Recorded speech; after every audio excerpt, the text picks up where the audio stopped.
Hello everybody! Magandang tanghali for today's video. Magmukbang tayo. Actually, pagkatapos ko lang kumain ng mangga. Alam mo ba, ito yung pa-welcome sa akin ng may-ari ng bahay ko. At saka, this morning, kahapon ng morning niya to binigay sa akin mga 6 na peraso na hinog na mangga kasi nga madaming mangga dito. At this morning, pagkagising ko, ayan, binigyan na naman ako ng mangga. So, hindi ito yung mumukbang natin. Kailan ba yun? Last Saturday, nung nagbiyahe ako from Bangkok to province kung saan ako nag-work, is bumili ako nito, dates, sa halagang 40 baht.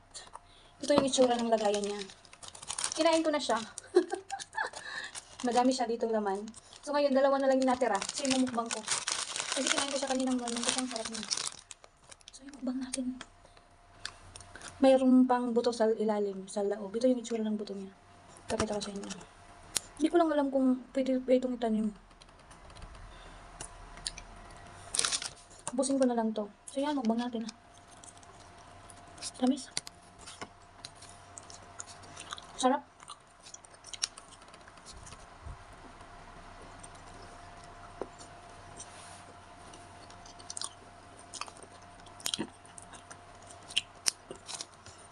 Tsaka yung last bite. Sarap talaga niya. Tapos 40 baht lang. Siguro yung mga nasa loob nito is 20 pieces.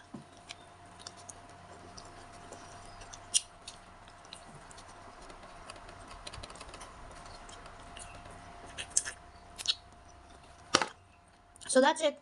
Thank you for watching. Bye!